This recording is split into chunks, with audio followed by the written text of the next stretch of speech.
so relaxing being here in this lovely little lily pond, and we totally won't talk about the fact that this is actually just the flooded remains of a now dead city because the canal system went to shit. Hey, welcome back, ladies and gentlemen, to the Chupacabra's lair. We took a little break this evening because I needed to reset the recording stuff so we didn't fuck up again. And yeah, we just got done saving, well, finding Tolman's dead body and telling Clarissa, hey, your boyfriend's dead. And now we have to go and kill a whole bunch more people. I walked halfway across. We're gonna listen to Grigor's tale. Because of an ode. Oh wait, no, this is the story. Or this is like a song. So, Grigor came here after Piety experimented on him because he heard of this weird creature called the Gemling Queen. And she's one of the people that Piety and friends are after. But the Gemling Queen is someone you shouldn't fuck with, because she'll touch your butt and make you dead and turn you inside out for fun. Because, yeah, she's mean. But one of our missions now is we need to go and murder General Gravicius. He's one of the top-notch people in the old Blackguard. And to do that, we're gonna go into Poop Town. Are you two boys already in Poop Town? Oh, hey, how'd you get out of here so fast? There's this portal one of you left. Oh. So, Here, I got you a fancy jingle jangle. Oh, shit. Bring it into the sewers, would you? I accidentally clicked the hole rather than the ground. So we were talking while we were waiting for Nephanox to come back from the poop room. My shield is old and shitty, and Tari was like, I have bacon for you, Larry. And he was right. He did have one that's better, because mine's actually an armor shield. So I have It was literally just laying on the ground. Yeah, so I have a better shield now. And so we're gonna go through these sewers, yes. And somewhere in these sewers, our lovely merchant friend in town was telling us of an ancient poet who crafted the most magnificent busts of himself and hid them in Shit Town when the Empire fell, with the intent of later going back and getting them. Unfortunately, he got quite murdered, so now we're gonna find them, and he's gonna sell them. In exchange for a cut of the profits, I'm sure. He's not a dick, hoping we'll die after we get it for him. And, yeah. We're gonna go through here, try to reach where the Blackguard is inside the city, and all the weird things therein. So, now we're inside the sewers. They're not as bad smelling as one would imagine the sewers could be. But, at some point... There's all kinds of weird mold. Yeah, I mean, that's the least of your worries. At least there isn't, like, kernels of corn floating by. But, back when the Empire was falling, a number of the citizens... Ooh, a Vol Orb. Ooh, nice. I don't know what that does. It corrupts an item. Oh, sweet. It's murdery. We have Hopatron in here. A bunch of the citizens, well, probably the lowly, unkept, and the unclean, and the untouchables of the Empire, took cover when the city was invaded by the church, and it fell, and they never really were able to get out, and they've kind of stayed here going crazy with the frog people, and yeah, now they've got like weird sort of mutant plant stuff growing in them, like the different vault experiments done on people in Fallout universe. Not the best, admittedly. Oh! I found the stash. Back here. This is where that dude hid his bust. I'm not talking like bust like boobies. I'm talking about like bust like a personal statue of your shoulders upwards. And in here is the bust. Now we need to find the 2 remaining platinum busts. Somewhere in Shit Town.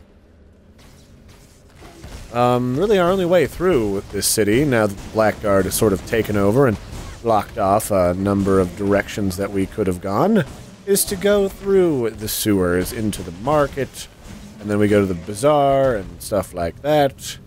It's all kinds of crazy. And eventually, we're going to use it to go all the way over to this fancy tower up here in the upper corner of the map. I'm about to frickin' sneeze. Don't do it. I'm not gonna. I'm sneezing. Don't do it. I'm gonna go get a tissue once we're out of this zone. Did you already leave this area? Did you already find the way out, you dick? It was the other direction. Of course it was. Of course. Yeah. What was I saying before? I don't even remember. We're going up to the tower. Oh yeah, we're going to the tower and shenanigans is gonna happen. It's one of those Tower of Babel references, not to spoil anything too soon. So we'll go back up into here. And eventually we're gonna find a gigantic, heinous, monstrous anus made out of blood magic. And you think I'm kidding, that's the best part about it. Ooh, there's warplate. That looks fancy. The gilded axe. Nothing's worse than bloody anus. It's true. So we got some more of those crazy people.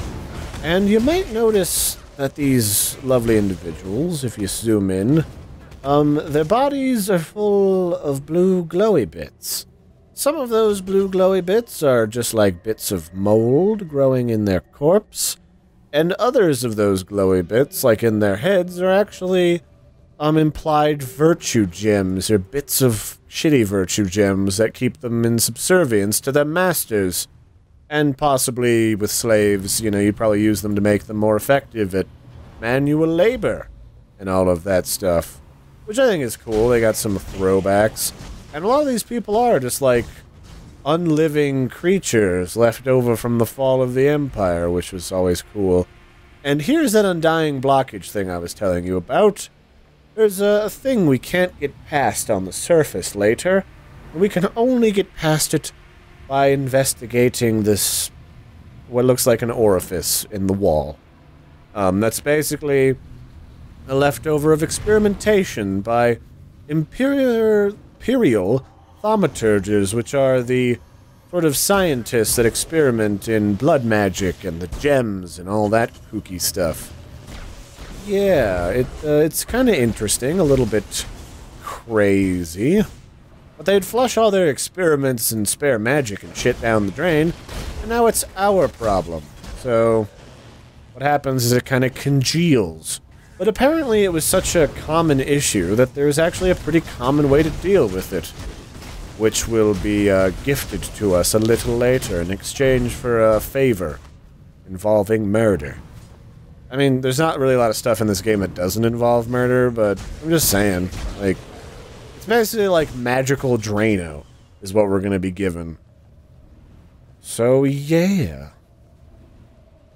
Got some more. Wow, this is a big sewer this time around. I think it has something to do with removing the gems, virtue gems. Oh, from people? Yeah.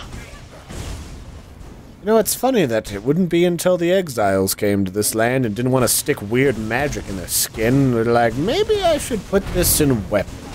Sure, it's not nearly as effective as drawing magic directly from your own flesh and blood, but I'll take it, because that's not as stupid. So, yeah, that might be what's left over from, like, liquefying people, and then, using them either to craft additional virtue gems, or to remove their virtue gems, because they are being replaced. Or something. It's an experimentation left over. That's all you really need to know. And it would be the one path that we could have taken over here, but didn't, huh, Neff? Mm-hmm. Of course.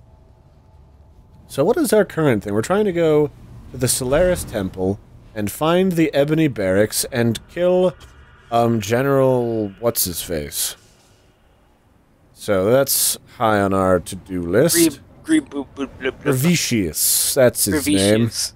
And we got some weird additional untouchables here. These ones are literally called the Untouchables, and in their madness they have scrawled weird glowing magical graffiti all over the place, which was kind of cool, I thought. Almost like they're a form of cultist, but they're really just gone completely mad. It's a mad world, you know. And we're going to murder them. They're literally called the Untouchables. They're like a lower class caste of people. And honestly, there's not a lot of, like, upper class people that are still kicking. The church people were pretty effective in running around and murdering the ever-loving shit out of pretty much all of them for their crimes against, faith and all that shenanigans. Yeah, they weren't pretty much any high social status person had a lot of virtue gems, and they probably were involved with some thaumaturge or other. It was kind of like how in, like, ancient Italy, not ancient Italy, but, like, old Renaissance Italy, you know, a lot of artists that got in trouble, they usually had a patron that were, you know, paying them to make cool stuff and to increase their own social status, who would get blamed for their shenanigans as well. So it's kind of like that. Like, the thaumaturges were usually paid by aristocrats in this empire, create fantastical virtue gems and other machinations. And, yeah, it was just like a big sea of stuff the Crusaders figured they should probably cleanse out of the world. Not sure that I would agree. I mean, these guys clearly knew what they were doing as far as blood magic was concerned, but to each their own. I'm just gonna throw fireballs, and if anyone asks too many questions, they'll get a stab in the face. And there's a lot of these people here. I'll summon some more skulls to play, butt tag with them. Let's see here. Are any of these facing up? Are any of these ladies? There's a thing I'd like to show people. That Gearbox is not, bashful Shy. in their methodology of creating character models, which is, I love it. It's delicious. And, previously, oh, here we go. Yes, you can see that they have boobs with nipples. Gearbox is not afraid of nipples. I'm not even going to censor that for YouTube. I don't know that I need to, actually. But, yeah.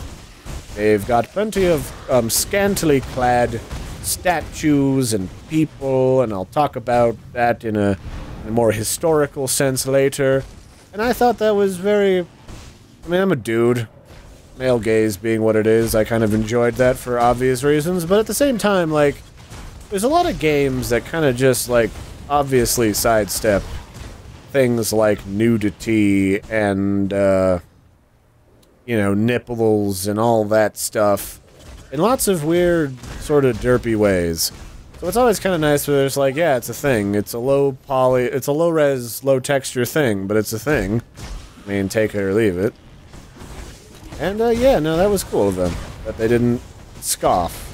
Because that means they're focusing on the right things. Not censoring themselves or society. You're welcome, society. You can thank them later. Did it for you.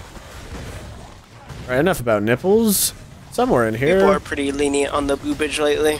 Yeah, it's true, and this isn't exactly like a PC game.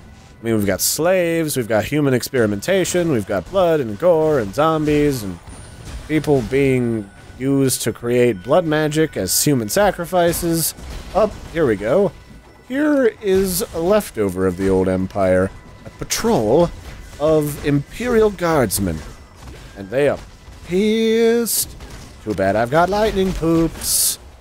Oh shit, that lagged me for a sec there. That was good. Yeah, so these are old gem legionnaires who are slotted in the fronts of their bodies with 6 gems apiece, or they were, before their corpses disappeared. They actually put it in their armor instead of their skin. Did they? It was on their armor. It seemed like... I don't know. I'm not sure what it seemed like. It looked like they were wearing 6 linked armor. I was just thinking maybe it was just that, like, it burns through their armor, but I don't know. But they have 6 gems in their suits of armor. Because they even say in this game, like, we were the first ones to think about putting it in weapons rather than our flesh. So I don't know if maybe that's just a weird representation and they've just slowly, like, the magic has burned through them. Because they've been, you know, alive for hundreds, if not a couple thousand years. Then again, they were called gemlings, so they probably weren't even humans. They were probably creations That's made true. with virtue gems. Some of the gemling creations that you run into are not actually people. They are constructs that were basically turned in, like, machines, that they turned into kind of living things via the insertion of gems, which is part of what created the being known as the Gemling Queen, which we'll talk about once we encounter her. It's possible that they were, like the Empire was getting kind of desperate near the end, trying to fight off both the Karui and Calm on the ocean, the slaves, more than likely, inside the Empire, and the Church, who had a lot of warriors and paladins ready to fight the valiant cause. And we'll go into that a little bit more next time. That's the end of this episode, everybody. Thanks for joining us for more Path of Exile: The Awakening. We're going to go into the marketplace and, you know, find some crazy stuff, find an old friend and piss him off, and all that sorts of fine kajibbles. So until then, like, subscribe, all that crazy stuff, and we'll catch you next time. Have a good one, guys.